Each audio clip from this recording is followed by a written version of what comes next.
Suaranya belum terdengar Ustadz. Halo, Assalamualaikum. Waalaikumsalam warahmatullahi wabarakatuh. Sudah terdengar belum, Ustaz Budi? Terdengar tapi kecil Ustadz. Kenapa bisa begitu ya? Nah, sudah mulai Mas agak Salim, besar. sudah mulai? Ya, Tadinya, sudah besar dikit suaranya. oke. Sekarang udah jelas belum, Ustaz? Sudah, Alhamdulillah. Oke, kalau begitu mah. Saya mulai Ustadz ya, buka ya Ustadz. Silakan. Ya, Bismillahirrahmanirrahim. Assalamualaikum warahmatullahi wabarakatuh. Alhamdulillah wassalatu wassalamu ala Waalaikumsalam. Rasulillah wa ala alihi wa ashabihi wa man tabi'ahum bi ihsan ila yaumil qiyamah amma ba'du.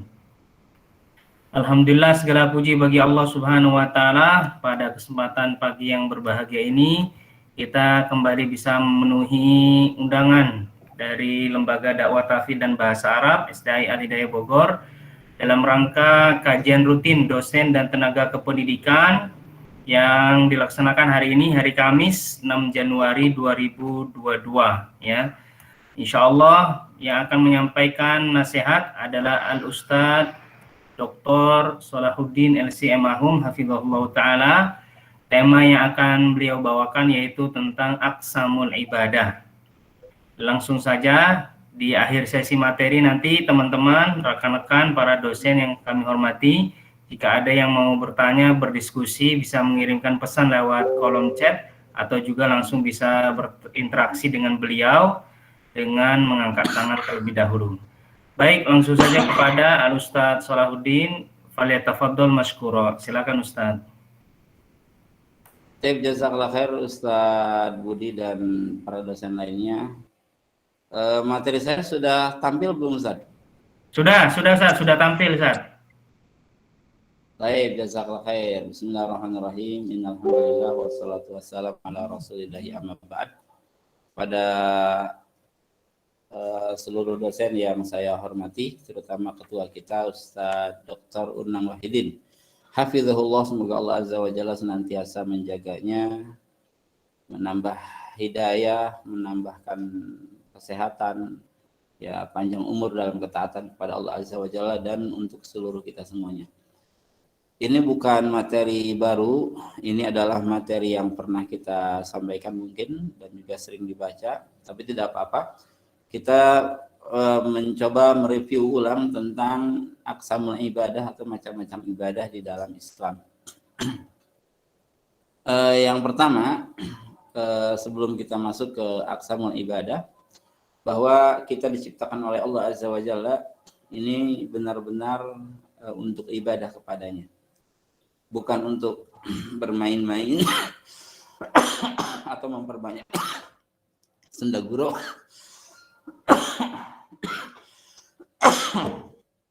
Nah, di sini dikatakan ya khalaqallahu subhanahu an-nasa liya'rifuhu wa ya'buduhu. Ya, jadi Allah menciptakan manusia agar mereka mengenal Allah dan juga menyembah kepadanya. Bahkan mengenal Allah dengan nama dan sifatnya itu termasuk ke dalam ibadah. Bahkan ibadah yang teragung yaitu mengenal nama-nama dan sifat Allah Azza wa Jalla. Qiyaman bihaqqi rububiyatihi, sebagai bentuk perwujudan ya, mengaplikasikan hak-hak rububiyah Allah Azza wa Jalla wa uluhiyatihi, dan juga hak-hak uluhiyahnya. Sebagaimana Allah berfirman, wa ma khalaqtul jinna wal insa illa liya'buduni, ya. Di sini ada ya, cuman di ya-nya itu dihilangkan, liya'budun. Jadi tidaklah aku menciptakan jin dan manusia kecuali agar mereka menyembahku. Di antara tafsirnya yaitu kecuali agar mereka menauhidkanku. Ya, dia tafsirkan tauhid sebab ibadah tanpa tauhid itu tidak akan diterima oleh Allah Azza wa Jalla. Dan disebutkan jin terlebih dahulu daripada manusia sebab memang dalam hal penciptaan jin lebih dahulu diciptakan ya, kemudian manusia. Dan juga menunjukkan ayat ini bahwa dua makhluk yang terkena taklif, ya taklif ibadah, yaitu jin dan manusia, sehingga yang terancam dengan neraka adalah dua jenis ini, jin dan manusia. Malaikat tidak, ya, dan juga binatang-binatang tidak, ya, tumbuh-tumbuhan tidak terancam dengan neraka, tapi jin dan manusia ini yang terancam, sebab mereka yang terkena taklif. Sebagaimana yang memungkinkan masuk surga itu hanyalah jin dan manusia, ya, jin dan manusia. Adapun yang lain akan menjadi pelayan saja. Lihadza ja'ala al-Islam at-ta'abbud lillahi ta'ala huwa awwalu ma yutalibu bihi al-muslim. Nah, untuk itu maka Islam menjadikan bahwa ibadah kepada Allah Azza wa Jalla adalah tuntutan yang utama, yang pertama bagi seorang muslim. Ya, ini tuntutannya, yaitu untuk ibadah kepada Allah Azza wa Jalla wa kanat arkanul Islam. Bahkan ibadah ini adalah fondasi dari Islam itu sendiri. Ya, kita langsung ke macam ibadah. Nah, dikatakan oleh para ulama, ya, bahwa al-ibadat arba'atu aqsam. Ya, ibadah itu ada 4 jenis. Ya, ada 4 bagian. Nanti akan kita ambil contohnya masing-masing. Ya, yang pertama ibadat badaniyah. Ya, ibadah badan. Yang kedua ibadat qauliyah, ibadah perkataan. Kemudian ibadat maliyah, ya, ibadah harta. Ibadat qalbiyah, dan juga ibadah-ibadah hati. Nah, apa yang dimaksud dengan ibadah badaniyah, qauliyah, maliyah, dan qalbiyah ini? Kita lihat satu persatu definisinya dan juga contoh-contohnya. Nah, dikatakan bahwa ibadat badaniyah hiya allati yaqumu bihal badan. Ya. Jadi ibadat badaniyah adalah ibadah yang dilakukan oleh badan kita, oleh fisik kita. Nah, contohnya sholat. Nah, ini ada ibadah badan, walaupun sholat ini sebenarnya masuk juga ibadah qauliyah dan juga qalbiyah. Ya, dalam sholat harus khusyuk, khusyuk itu qalbiyah. Dalam sholat harus baca Al-Fatihah. Membaca Al-Fatihah adalah qauliyah. Dalam sholat harus ada ruku dan sujud. Ruku dan sujud adalah badaniyah. Nah, yang dimaksud sholat sebagai ibadah badaniyah adalah gerakan-gerakannya. Ya. Mulai dari mengangkat tangan ketika takbir, ya, mulai ketika membungkukkan kepala ketika ruku, dan meletakkan kepala di atas tanah kita ketika sujud, itu namanya ibadah badaniyah. Ya, sebab dilakukan oleh badan. Ya. Puasa juga ini ibadah badaniyah, sebab yang diperintahkan oleh Allah Azza wa Jalla untuk menahan makan dan minum itu adalah badan. Ya, kemudian haji ditinjau dari berkumpulnya mereka di Arafah, mabitnya mereka di Muzdalifah, ya, kemudian ketika berjalan untuk melempar jumroh, ya, kemudian melemparkan batu satu persatu, kemudian tawaf di di Ka'bah. Ini termasuk ke dalam ibadah badaniyah. Ya, haji berarti ibadah badaniyah. Sa'i dari Safa ke Marwah itu ibadah badaniyah. Ya, kemudian silaturahim.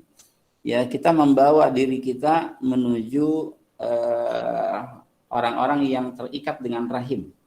Ya, silaturahim ini berarti mengunjungi saudara-saudara yang terikat oleh rahim. Rahim siapa? Rahim ibu kita.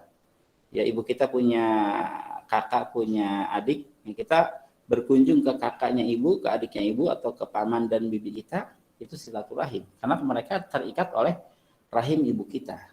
Ya, atau yang terikat dengan rahim nenek kita, gitu ya. Ini namanya silaturahim. Nah, membawanya fisik kita ke rumah mereka itu termasuk ke dalam ibadah badaniyah.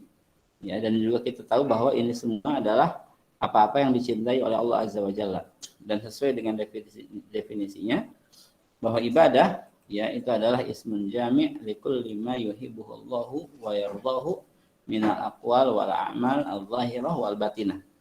Ya. Dan ini semuanya dicintai dan diridhoi oleh Allah Azza wa Jalla. Nah, dalilnya bahwa hal ini adalah ibadah di antaranya yakni Ibnu Umar radhiyallahu anhuma ya qala Rasulullah sallallahu alaihi wasallam buniyal Islamu ala khamsin. Ya, Islam didirikan atas 5 dasar syahadati alla ilaha illallah wa anna Muhammadar Rasulullah. Syahadatain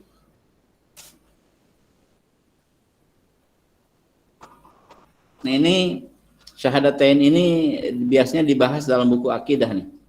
Ya, dalam buku akidah, adapun yang lainnya itu dibahas dalam buku fikih. Ya, wa iqamis shalah, wa ita'iz zakah, wal hajj wa shaumi ramadan. Nah, dari 5 rukun Islam yang menjadi ibadah badaniyah di sini ya salat, haji dan saum Ramadan gitu ya. Nah, kemudian juga tentang silaturahim. Ini Allah Azza wa Jalla firmankan dalam surah Ar-Ra'd ayat 21, walladzina yasiruna ma amarallahu bihi ayyusala wa yakhshawna rabbahum wa yakhafuna su'al hisab. Ya, dan orang-orang yang menghubungkan apa-apa yang diperintahkan supaya dihubungkan. Siapa ini? Menghubungkan tali rahim. Dan mereka takut kepada Rabb-nya dan takut kepada hisab yang buruk. Ya. Arti silaturahim itu adalah mengunjungi mereka yang tidak mengunjungi kita. Itu namanya silaturahim. Ya, bukan balas jasa. Ya, kita berkunjung kepada orang-orang yang kita kunjungi. Itu namanya membalas jasa. Ya, bukan menghubungkan. Ya, walaupun itu juga bisa bermakna menghubungkan. Nah, kemudian para dosen yang semoga Allah Azza wa Jalla rahmati semuanya. Yang kedua, ibadah qauliyah. Ya, ibadat qauliyah. Apa definisinya? Hiyallati yaqumu bihal lisan. Yaitu ibadah-ibadah yang dilaksanakan oleh lisan. Ya, kalhamdi seperti membaca alhamdulillah, wa tahlil membaca la ilaha illallah, wa tasbih membaca subhanallah, wa takbir membaca Allahu akbar, wal istighfar membaca astagfirullah, ya wa tilawatil Quran ya membaca Quran, wa du'a berdoa kepada Allah, wa nahwi dzalik dan yang lain sebagainya. Ya, ini adalah ibadah-ibadah agung. Ya, bahkan lisan ini posisi dalam keimanan itu yang tertinggi itu ada pada lisan. Ya. Jadi ketika Rasul mengatakan al-imanu bid'un wa sab'una syu'bah, ya, iman itu 73 cabang lebih. Fa'alaha qaulu la ilaha illallah, yang tertinggi yaitu perkataan la ilaha illallah. Gitu ya. Ini menunjukkan bahwa ibadah lisan itu ibadah yang paling agung. Ya, sebab keimanan tertinggi itu ada pada lisan. Ya, kita lihat dalilnya an Samurah ya. Dari Samurah Ibni Jundub qala Rasulullah sallallahu alaihi wasallam, ya Rasulullah bersabda ahabul kalam ilallahi arba'. Ada 4 perkataan yang paling Allah sukai. Ya. Subhanallah. Maha suci Allah. Arti subhanallah yaitu kita meyakini Allah ini terbebas dari cela. Ya. Allah ini terbebas dari cela. Allah tidak ada cacatnya. Semua sifatnya sangat sempurna. Ya, maka kita mengucapkan subhanallah. Ya, maha suci Allah. Ya. Walhamdulillah. Segala puji bagi Allah. Ya, dan seluruh pujian yang ada di alam semesta ini lillah. Semuanya untuk Allah. Baik pujian dari Allah untuk Allah. Ya, Allah memuji dirinya sendiri dalam banyak ayat seperti Allah mengatakan tentang dirinya alhamdulillahirabbil alamin. Allah memuji dirinya sendiri. Segala puji bagi Allah Rabb semesta alam. Atau pujian dari Allah kepada hambanya. Ya, pujian Allah kepada para anbiya ya itu milik Allah juga. Atau pujian dari hamba kepada Allah. Ya, atau pujian antar hamba, ini semuanya lillah. Ya, maka dikatakan walhamdulillah, segala puji milik Allah. Wala ilaha illallah, dan tidak ada ilah kecuali Allah. Dan ini maknanya sudah kita bahas ya di banyak kesempatan. Artinya la ma'budu bihaqqin illallah, tidak ada yang berhak disembah kecuali Allah. Ya, bukan tidak ada Tuhan selain Allah. Sebab realitanya Tuhan selain Allah itu banyak sekali. Ya, tapi la ma'budu bihaqqin illallah. Ya, dan ini menjadi kalimat tauhid dan kalimat yang terpenting. Bahkan ketika seseorang dianugerahkan menutup perkataannya dengan la ilaha illallah, maka dia akan masuk surga.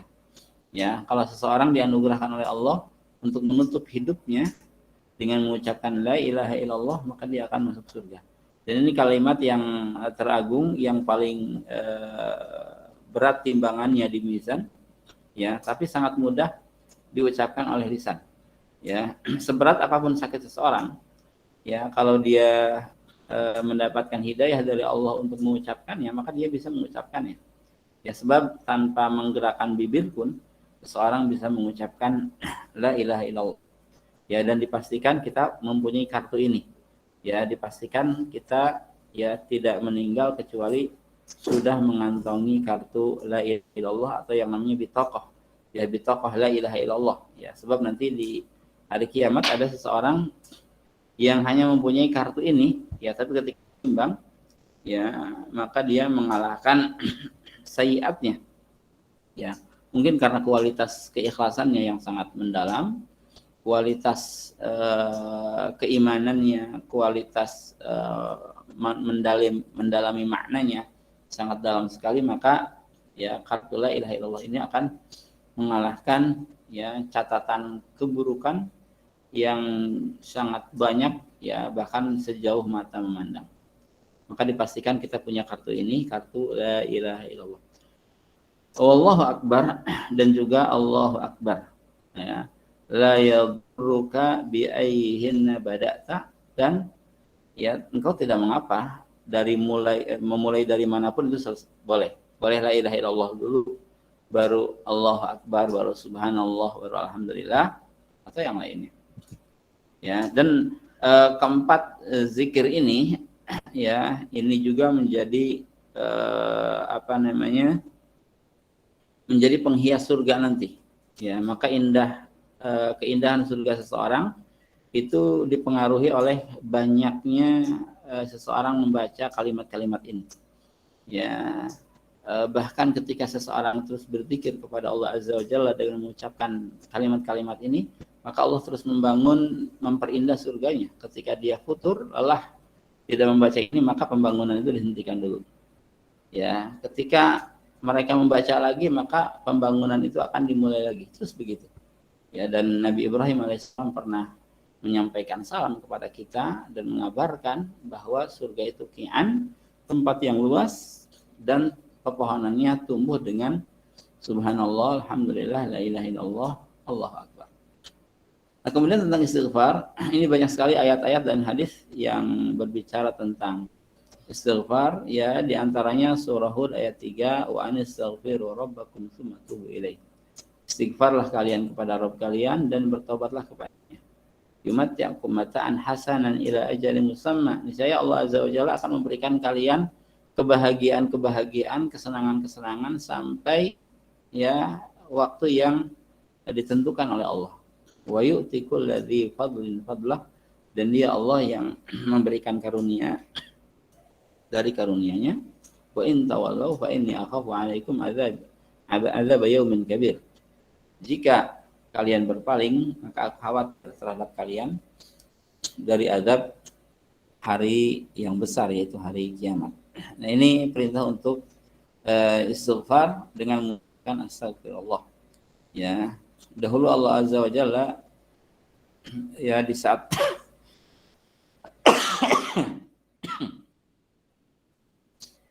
nah, Allah tidak akan menurunkan azab seseorang ketika di tempat tersebut ada Rasul, ya, ada Rasul dan juga mereka beristighfar. Ya, ketika Rasul ada di tempat itu, Allah tidak akan menurunkan azabnya. Nah, sekarang Rasul sudah tidak ada, maka kita hanya berlindung kepada Allah dengan cara beristighfar kepadanya. Nah, tentang Al-Quran ini pun banyak sekali, ya. Di antaranya sabda Rasulullah sallallahu alaihi wasallam, "Iqra'ul Qur'an fa innahu ya'ti yaumil qiyamah syafi'an li ashabihi." Baca Quran karena dia akan datang pada hari kiamat ya sebagai pembawa syafaat untuk sahabat-sahabatnya. Nah, apa yang dimaksud dengan sahibul Quran atau ashabul Quran adalah dia yang tidak melepaskan Al-Quran. Ya, sebagaimana sahabat di dunia tidak akan melepaskan sahabatnya. Kalau kita menjadi sahabat Quran berarti kita tidak melepaskan Al-Quran.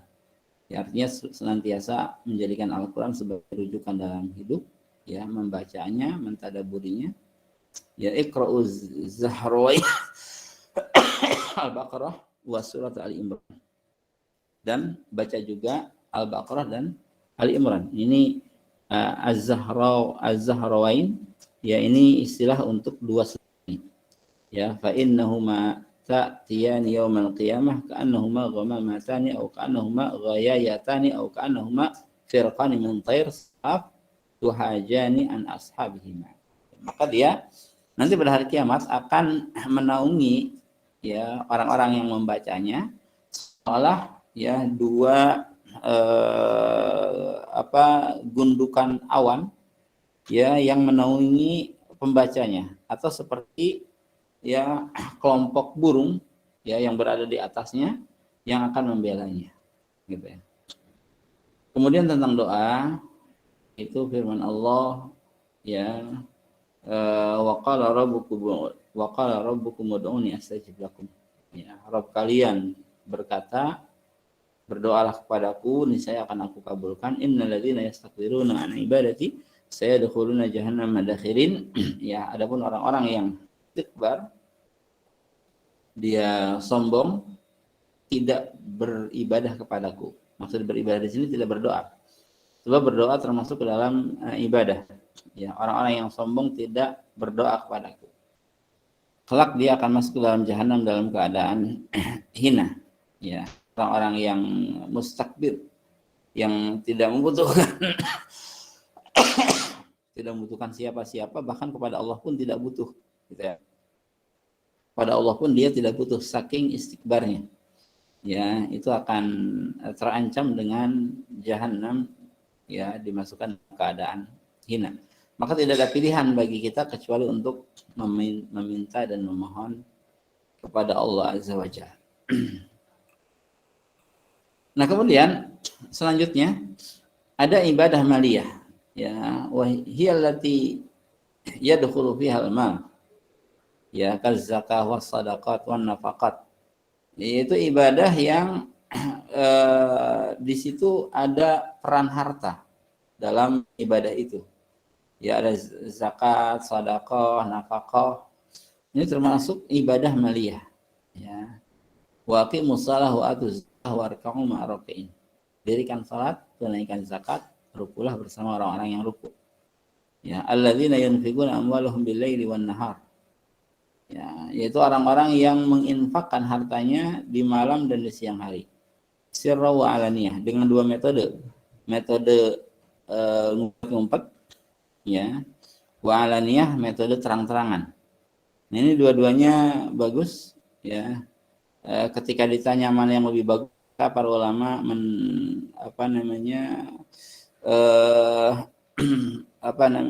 para ulama merinci, ya, bagi orang-orang yang khawatir terjerumus sifat riya, maka sirron lebih bagus daripada alaniyah. Ya. Nah, tapi bagi orang-orang yang ingin, ya, mempengaruhi orang lain agar ikut bersedekah, maka alaniyah lebih bagus daripada sirran. Ya. Kita mengajak orang lain agar ikut bersedekah, maka alaniyah lebih bagus daripada sirran. Sebab tujuannya mengajak. Ya, atau kalau sedekah sunnah, sirran itu lebih baik daripada alaniyah. Tapi kalau sedekah wajib seperti zakat, alaniyah lebih bagus daripada sir. Ya, kenapa? Karena di situ ada pengingat untuk masyarakat, ya, agar masyarakat tahu dalam Islam ada yang namanya zakat. Nah, zakat itu termasuk ke dalam sedekah wajib, maka alaniyah lebih bagus daripada sir, gitu ya. Jadi dua metode ini diperbolehkan, bahkan dianjurkan, ya, alladzina yunfikuna amwalahum bil-laili wan-nahari sirra wa alaniyah. Falahum ajruhum inda rabbihim. Nah, mereka akan mendapatkan pahala di sisi Rabb mereka. Wala khaufun alaihim walahum yahzanun. Nah, nanti mereka akan dikatakan ya, atau mereka tidak akan takut dan juga tidak akan bersedih. Ya, wala khaufun alaihim walahum yahzanun. Orang-orang yang suka berinfak di malam dan di siang hari secara bersembunyi atau terang-terangan, maka mereka tidak akan takut. Tidak akan takut apa maksudnya? Tidak akan takut setelah kematian. Tidak ada azab kubur untuk mereka, tidak ada siksa neraka untuk mereka. Ya, la khaufun. Kenapa? Karena dia orang yang baik. Wala hum yahzanun, dan mereka tidak sedih. Artinya apa? Tidak sedih dengan kehidupan dunia yang ditinggalkan. Ya, tidak sedih dengan kehidupan dunia yang ditinggalkan. Kenapa? Karena istana yang dia tinggalkan di dunia, anggaplah dia punya istana, maka itu tidak ada apa-apanya dibanding dengan surga yang akan dia dapatkan di akhirat. Ya, maka tidak akan takut setelah kematian dan tidak akan bersedih setelah ketika meninggalkan dunia. Berbeda dengan mereka yang tidak berinfak, maka mereka akan takut setelah kematian dan juga akan bersedih ketika meninggalkan dunia. Ya, dan Allah berfirman, liyunfik dzu sa'atin min sa'atihi wa man qudira 'alaihi rizquhu falyunfik mimma ataahu Allah. La yukallifullahu nafsan illa ma ataha. Sayaj'alullahu ba'da usri yusra. Ini tentang kehidupan rumah tangga ya. Hendaknya seorang yang punya kelebihan harta menginfakkan sesuai dengan harta yang dimilikinya. Tapi orang-orang yang menyempitkan rezekinya, hendaknya dia berinfak sesuai dengan apa yang Allah berikan kepadanya. Ya, Allah tidak membebani seseorang kecuali ya sesuai dengan kesanggupannya. Dan Allah Azza wa Jalla akan menjadikan setelah kesulitan itu kemudahan. Ya, kemudian dari Abi Mas'ud Al-Badri, ya, seorang yang pernah berjuang di perang Badar, ya, Abu Mas'ud Al-Badri, Nabi sallallahu alaihi wasallam qala idza anfaqa ar-rajulu ala ahlihi nafaqatan yahsabuha fahiya lahu sadaqah, ya, yahtasibuha fahiya lahu sadaqah. Jika seorang menginfakkan hartanya kepada keluarganya, kepada anak istrinya, dan dia berharap pahala dari nafkah yang dia berikan, maka itu terhitung sebagai sedekah. Nah, maka niatkan dalam pemberian jajan kepada anak-anak, kepada istri sebagai sedekah, niscaya ini akan menjadi sedekah. Jangan hanya sekedar rutinitas memberikan jajan, memang setiap pagi memberikan jajan, tidak. Tapi niatkan tajdid niyah ya untuk idkhalus surur dan juga mengharapkan pahala dari Allah Azza wa Jalla, maka ini akan terhitung sedekah. Nah, yang terakhir yaitu ibadah qalbiyah, ya, hiya allati yaqumu biha al-qalbu, yaitu ibadah yang ditegakkan oleh hati. Wa hiya asasul a'mal, dan ini termasuk fondasi dari seluruh amal saleh, yaitu tergantung hatinya.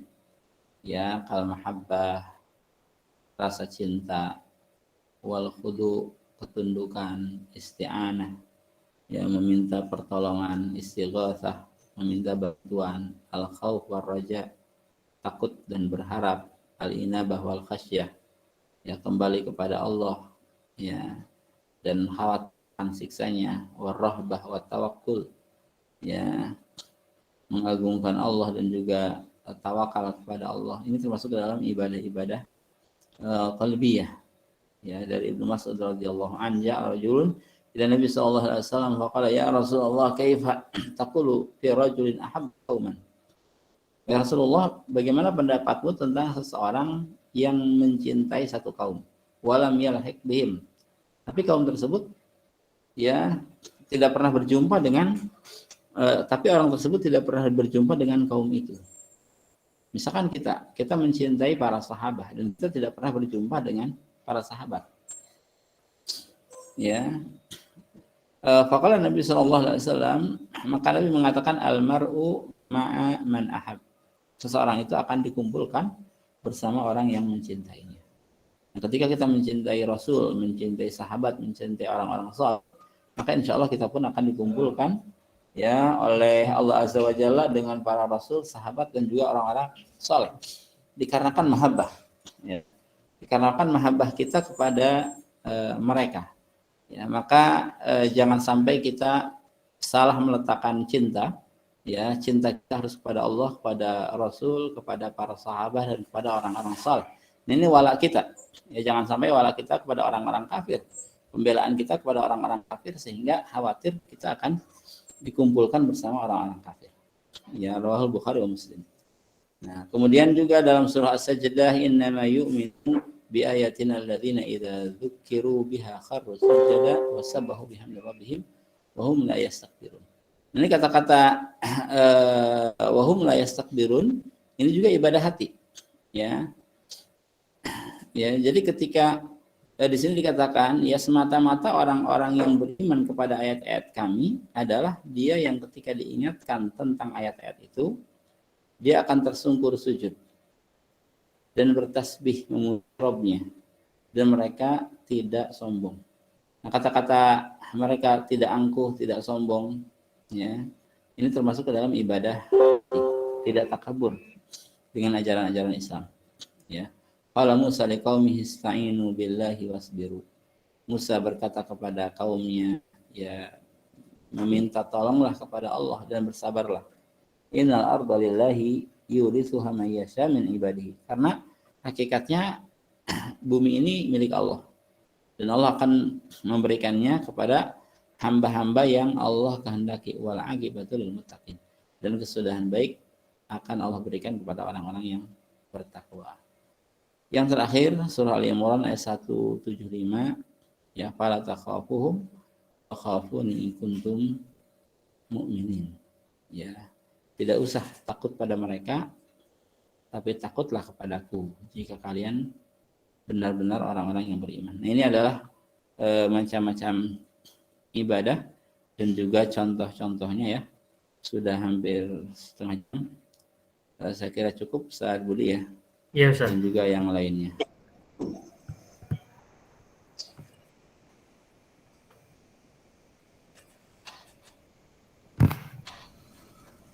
Baik.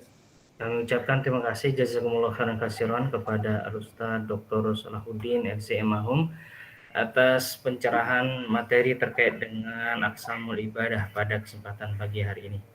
Kami mengundang teman-teman, rekan-rekan tenaga kependidikan dan juga para dosen yang kami hormati untuk berdiskusi, tanya jawab terkait dengan tema yang sudah dibahas pada kesempatan pagi hari ini, yaitu tentang aqsamul ibadah atau mungkin juga tema yang lain.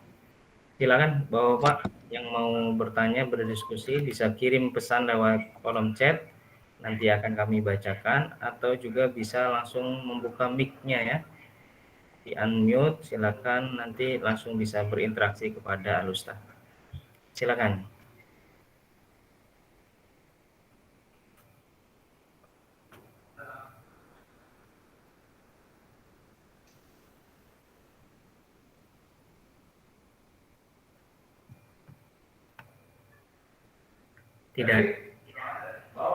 Tidak ada, ya. Baik, tidak ada. Sepertinya cukup Ustadz materinya. Mungkin Ustadz bisa memberikan kalimat penutup, closing statement, silakan. Ada Pak Budi, satu Pak Budi. Ada Pak Gin katanya Ustadz. Assalamualaikum Pak Kiai. Silakan mungkin aja. Waalaikumsalam warahmatullahi wabarakatuh. Silakan Pak Gin. Damang Pak Kiai. Damang Pak Kiai. Alhamdulillah saya Pak. Alhamdulillah. Ya. Saya alhamdulillah. Kangen ya Pak Kiai itu lah. Baru kemarin ketemu. Ya. Pak Kiai, ini kan temanya terkait ibadah, ya. Ibadah itu memang misi utama hamba-hamba Allah, ya Pak Kiai, ya. Nah, yang ingin ditanyakan terkait dengan masalah ibadah itu. Kita dalam muamalah itu kan seringkali tidak hanya dengan sesama muslim Pak Kiai, ya. Tetapi dengan teman-teman yang non muslim juga kita bermuamalah gitu. kaitannya dengan misalnya kita saling tolong menolong dengan non muslim gitu Pak Kiai ya. Nah, apakah itu akan dinilai ibadah? Tidak. Yang kedua, yang ingin saya minta penjelasan, teman-teman kita dari kalangan non-muslim, manakala mendoakan kebaikan untuk kita sebagai muslim, apakah doanya itu diijabah atau tidak? Gitu. Misalnya para pendeta gitu ya, para pendeta, para pastor dan sebagainya, yang mendoakan kebaikan untuk saudara-saudara kita kaum muslimin, apakah doanya akan diijabah tidak? Itu Pak Kiai. Jadi mohon Pak Kiai secara bijaksana bisa menjelaskan ya. Tidak harus selalu moderasi lah Pak Kiai ya. Nah demikian Pak Kiai, supaya etos kerja kita ini tidak hanya baik dengan sesama muslim, dengan non muslim pun kita baik. Nah begitu Pak Kiai ya. Baik. Sementara itu dulu Pak Kiai pertanyaannya ya. Mudah-mudahan Pak Kiai dimudahkan menjawabnya. Terima kasih. Amin. Baik, terima kasih Pak Jin. Silakan Ustadz. Baik, syukran Ustaz Ganjar ya. Yang pertama, untuk muamalah masalah duniawi, ya ini para ulama mengatakan tidak apa bermuamalah dengan non-muslim dalam masalah duniawi. Bahkan Allah Subhanahu wa taala sendiri ya berfirman, "A'udzubillahi minasyaitonirrajim, la yanhakumullahu 'anil ladzina lam yuqatilukum fid din wa lam yukhrijukum min diyarikum an tabarruhum wa tuqsitu ilaihim. Innallaha yuhibbul muqsitin."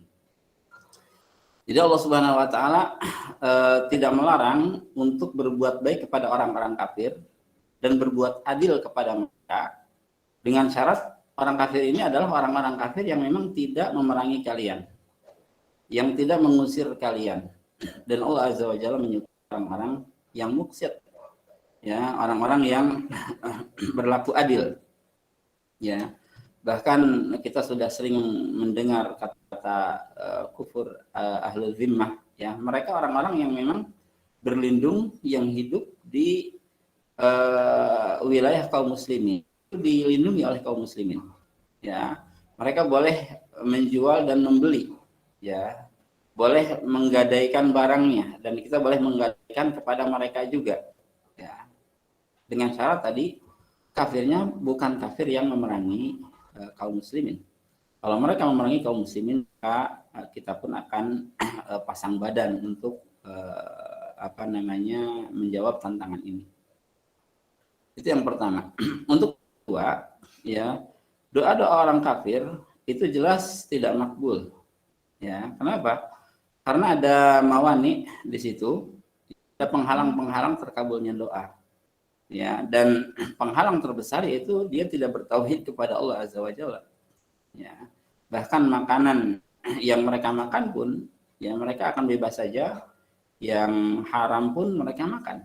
Ya, dan memakan makanan yang haram itu adalah termasuk penghalang doa.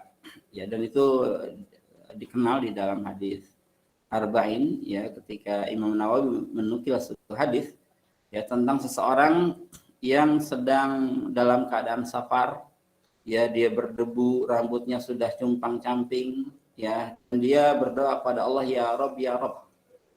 Ini dari secara hukum asal orang yang safar itu makbul doanya. Kemudian orang yang berdoa dengan menggunakan Asmaul Husna, yaitu ya Rob, itu juga makbul doanya. Tetapi makanannya haram. Ya, bahkan daging yang tumbuh pun dengan gizi yang haram, pakaiannya pun pakaian yang haram. Fa anna yustajabu lahu. Maka bagaimana mungkin hanya bisa diijabah? Ya, apalagi pastor dan yang lainnya, ketika mereka berdoa itu tidak makbul, ya, tidak makbul karena kan bukan hanya daging yang haram, tapi akidah mereka akidah yang haram. Allah. Baik, terima kasih Ustadz atas jawaban dari pertanyaan Pak Gin. Terima kasih Pak Kiai ya. Jadi kita percuma saja didoakan sama orang kafir ya Pak Kiai ya. Lebih Iya, baik Pak. didoakan sama Pak Kiai barangkali ya. Daripada sama orang kafir ya. Baik Pak Kiai, hatur nuhun pisan.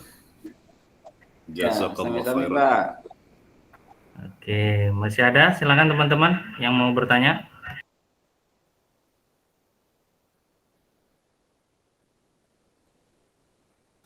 Baik, sepertinya cukup Ustadz. Boleh Ustadz memberikan closing statement-nya, silakan. Baik, syukran jazakumullah khair kepada semuanya. Ya, alhamdulillah kita sudah mereview ulang, memurajaah tentang ilmu yang pernah kita dengar sebelumnya, yaitu tentang aqsamul ibadah. Dan sekali lagi ya, kita diperintahkan oleh Allah Azza wa Jalla untuk beribadah, terus beribadah hingga akhir hayat kita. Ya, di rumah beribadah, di masjid beribadah, di kampus pun insya Allah beribadah. Ya. Mohon maaf atas segala kekurangan. Saya tutup dengan kafaratul majlis. Subhanakallahumma rabbana wa bihamdika asyhadu an la ilaha illa anta astaghfiruka wa atubu ilaik. Assalamualaikum warahmatullahi wabarakatuh. Waalaikumsalam. Waalaikumsalam. Terima kasih Pak Kiai, Pak Budi dan semuanya.